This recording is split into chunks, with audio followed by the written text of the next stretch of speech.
Can you see me? No.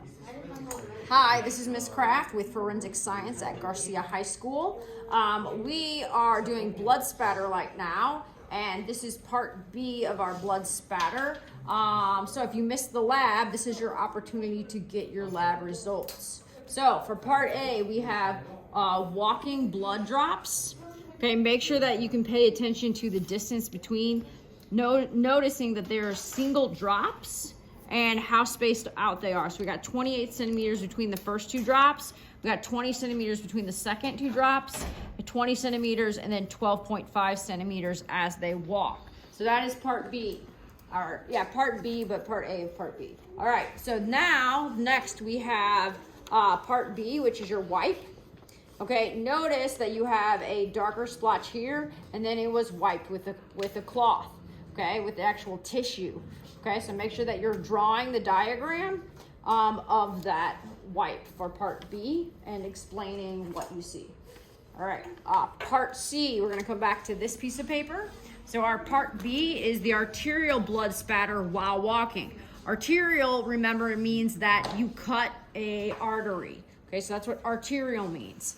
Notice that there are a little bit of satellite. Satellite means that you have a larger spot of blood, but then you have a trickle off of a little bit of blood from the larger, because you have that pumping, like the aortic pumping of the splatter. So you can see as they're walking, you're gonna see the arterial splatter is very different from the other walking pattern when somebody just got cut, but did not hit an artery. Okay, so that's A, B, C. Now we have D. This is the vertical, okay, vertical blood spatter. So notice that once again, because of it is an artery, you're gonna get a lot of satellites that came off. So this is the pumping of the heart. Okay, so make sure that you're drawing it properly and you're labeling it properly. So that is the vertical arterial blood spatter for D. All right, and then we have E. So E, this is what happens for knife spatter. So if somebody is getting stabbed with a knife, you are gonna see very small particles that are going to be spattered out. So that's what happens with the knife.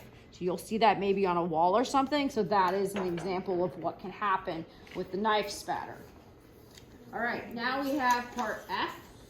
This is the swipe. The big difference between the swipe and the wipe is this one had an object, had blood on it, and then it came in contact with the surface. Notice that it's a little bit darker here, and then it goes lighter. Notice that you can kind of tell that it wasn't a wipe because you don't have that dark surface like we had in the wipe. So make sure you can tell the difference between the two. All right, so now one of our last section is part G.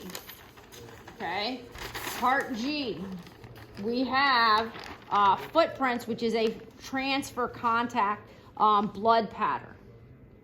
And so we can see these are numbered 1, 2, 3, and 4. So notice what happens when you start and then they get further away from the crime scene or further out of the blood. So the further they walk, the less blood that's gonna show. Okay, so that's 1, 2, 3, and 4. All right, thank you. This is Miss Kraft with Forensic Science, Garcia.